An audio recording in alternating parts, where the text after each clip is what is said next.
O negócio bom é 3 pontos no Brasileirão. E, rapaz, esse lance aí foi o retrato do jogo, tá? Esse lance aí, que o Marcos Vitor mete uma caneta logo nos primeiros minutos da partida. John Kennedy, vai pra onde, meu filho? Caneta do nosso zagueiro, como fazia falta Marcos Vitor, né? E desde o começo foi isso aí, cara. O Ceará foi superior à equipe do Fluminense. Chutou muito mais vezes, foram 14 chutes contra 4 do Fluminense, então mereceu a vitória. Eu vou falar um pouquinho sobre isso, sobre o que está repercutindo por aí, o que é que jornalistas estão falando. Inclusive, torcedor lá do Fluminense admitindo superioridade do Ceará desses 2 jogos, tá? Somando os 2 jogos para ele, o Ceará foi melhor. Então vamos bater um papo sobre isso, falar tudo que envolve essa partida, projeções contra rebaixamento, tabela da Série A, enfim, tá feliz, meu filho? Deixa o like, deixa a curtida, chega junto com a gente, quem puder seja membro BPR e aproveita a Black Friday lá da GoCase, produtos como esse de promoção 70% de desconto no site da GoCase e além desse desconto de Black Friday, tem também o nosso cupom Bora Pro Racha. Então usa o nosso cupom que o desconto ainda fica maior e você aproveita para comprar capinhas de celular que você compra uma, ganha outra, garrafa fresh, copo de cerveja, mochila, tem muito produto legal para você. GoCase é licenciada pelos principais clubes do país. Douglas, não tô no Ceará. Procura seu time lá que provavelmente vai ter também para você personalizar, colocar seu nome e aproveitar os produtos GoCase, galera. Simbora? Vamos pro vídeo? Vamos pro vídeo.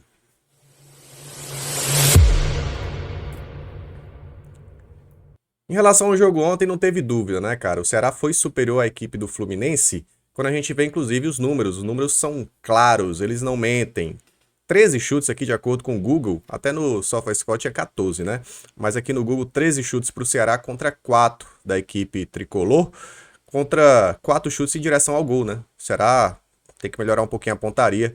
4 em direção ao gol, 3 em direção ao gol do Fluminense. Posse de bola maior para eles, mas o Ceará superior, soube fazer o seu jogo e soube utilizar também o fator casa, o fator calor, o desgaste do Fluminense, os desfalques dele, tudo mais, né? Além da arbitragem que não atrapalhou, né? Convenhamos, o VAR até tentou ali atrapalhar o jogo em si, com aquela chamada que ninguém entendeu direito, querendo procurar um pênalti pro Fluminense, no próprio VAR disse que foi teve uma falta antes, né, do jogador do Fluminense, não deu para entender muito bem aquele lance, mas a arbitragem não comprometeu e o Ceará foi superior. E eu queria até trazer, cara, para vocês uma fala do torcedor do Fluminense, o Dezão, né, como é conhecido.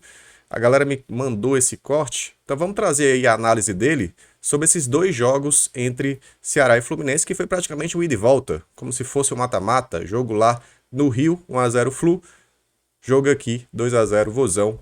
Vamos ver o que é que ele falou. O Fluminense foi abaixo da crítica. Repito, eu não consigo entender quem acha que o Fluminense jogou bem contra o Ceará no Maracanã. Vários amigos meus postaram. Eu falei assim, cara, como tu viu isso aí jogando bem? Um Fluminense morto, apático, sem sangue, venceu no Maracanã com um gol roubado. O gol do René de falta não foi falta. E eu não comemorei a vitória aqui. Muito criticou mesmo. Fiz uma live de meia hora e falei, eu não consigo comemorar um gol quando ele é um gol ilegal, quando ele não deveria ter acontecido. O Fluminense não jogou nada e ainda ganhou com um gol ilegal. Dezão sendo coerente. Tá? Aí tinha um monte de gente comemorando, fazendo festa. Não, jogou bem. Jogou bem aonde? Porque se você pegar mando de campo, o Ceará jogou melhor contra o Fluminense em casa do que a gente contra eles em casa. Se isso aí fosse um mata-mata, a gente estava eliminado. Se isso aí fosse um mata-mata, nós estaríamos eliminados. A gente venceu eles por 1-0 no Maracanã e perdemos de 2-0 no Castelão. Verdade. Se isso aí fosse Copa do Brasil, Libertadores, Sul-Americana, qualquer coisa, a gente estaria eliminado pro Ceará. Ou seja, o Ceará em 2 confrontos foi melhor que o Fluminense. O que é que vocês acham? Foi isso mesmo? O Ceará em 2 confrontos foi melhor do que o Fluminense?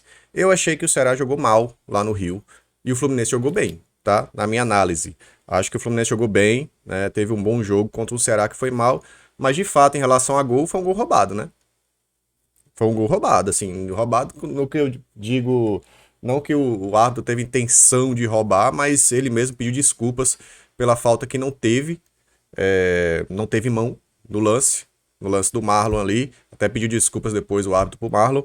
E a falta originou o gol do Fluminense, 1-0 lá. E o Ceará aqui realmente foi bem superior, né? Foi bem superior. Então, de fato, se fosse um mata-mata, eles estariam eliminados e o Ceará teria passado de fase. Então, cara, às vezes o torcedor não valoriza os feitos do Ceará nesse campeonato, cara. Parece que em alguns momentos o Ceará faz um campeonato ridículo, um campeonato de zona de rebaixamento. Estamos a 7 pontos novamente da zona de rebaixamento. Em nenhum momento a gente esteve a menos de 4 pontos da zona. Estamos sempre ali, com uma diferença razoável e agora na 12ª posição. O Campeonato do Ceará é para ser valorizado, tá? É claro que a gente quer mais, a gente quer fazer algo fora da curva em algum momento, mas para uma volta para a Série A, no primeiro ano aí, que depois que volta para a Série A, se manter ali sempre no meio da tabela, longe do perigo, é um feito realmente para ser valorizado. E o Ceará está muito próximo de escapar de vez da zona de rebaixamento, tá com um pezinho na Série A de 2026, tem trabalho pela frente, tem jogos pela frente, tem uma guerra agora quinta-feira, né, no sentido do futebol, tem um jogo importantíssimo, um clássico rei, que inclusive a torcida entendeu muito bem, parabéns a todos os torcedores que foram ao Castelão, apoiaram do começo ao fim, e no final já tava pensando no clássico, gritando é guerra, quinta-feira é guerra, e os jogadores comprando a ideia. Então todos os jogadores saíram do Castelão pensando no clássico rei de quinta-feira. Porque é o clássico mais importante do ano. A gente já foi campeão cearense, já teve várias vitórias e não perdemos há 2 anos para eles, ou mais de 2 anos, enfim, já perdi as contas, é uma sequência tão positiva em relação ao Clássico Rei, que eu nem lembro mais, acho que foi em 2023, né, a última derrota do Ceará.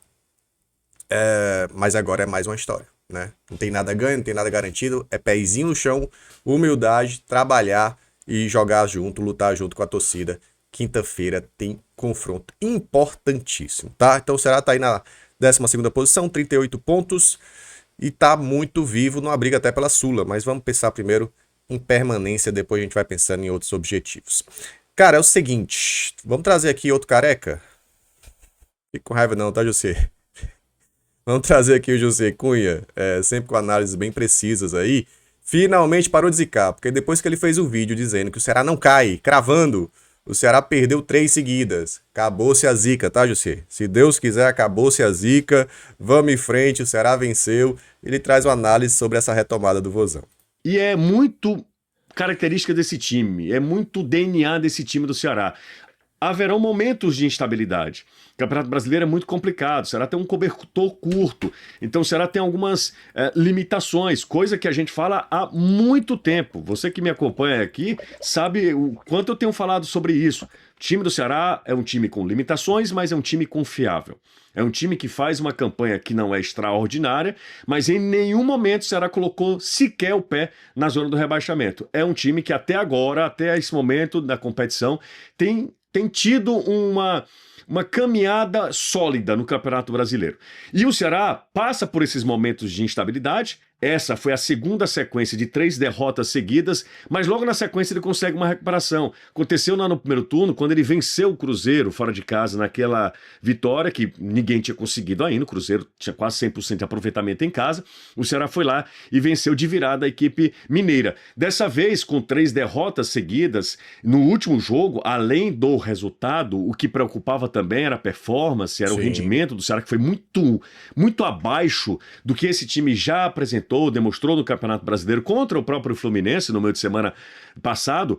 Dessa vez o Ceará consegue um jogo muito sólido, um jogo muito equilibrado, um jogo em que assim, não sofreu sustos. O Fluminense não finalizou uma vez em direção ao gol do Bruno Ferreira. Nenhuma. No primeiro tempo inteiro. O Fluminense só foi finalizar na segunda etapa. Nós não tivemos um grande jogo, não foi isso. O Ceará não é esse time com esse perfil de fazer um jogo de estética, plástico, de beleza técnica, não. O Ceará é um time muito disciplinado, um time de entrega, e o que nós vimos no primeiro tempo foi exatamente isso.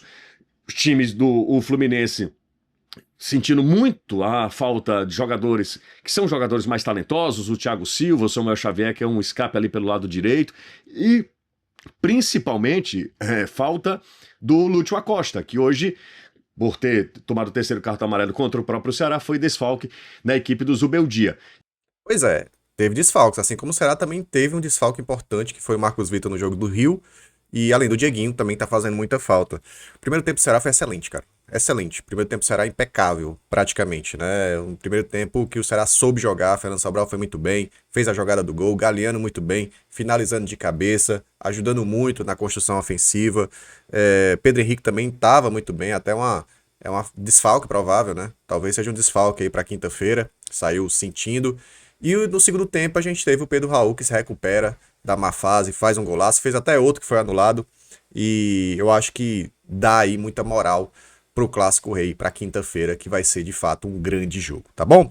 O canal é Jussier Cunha, se inscrevam lá que tá pertinho de 50 mil inscritos, deixa o like por lá também e para ver a análise completa aí do Jussier sobre o jogo, mas eu queria trazer essa parte, principalmente que ele fala dessa retomada do Ceará. O Ceará, ele consegue sair de momentos de turbulência.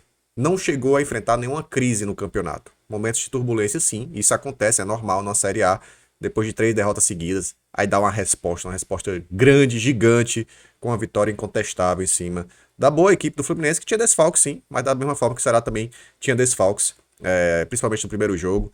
Marcos Vitor dá uma qualidade absurda pro Ceará, né? No sistema defensivo e sistema ofensivo, porque ele cria muita jogada também, ele acaba sendo o primeiro bom passe de qualidade para a criação de jogadas, então, de fato, é uma melhora significativa, e talvez a gente tenha até o Dieguinho de volta também para quinta-feira, ele já estava no banco contra a equipe do Fluminense. Beleza, galera?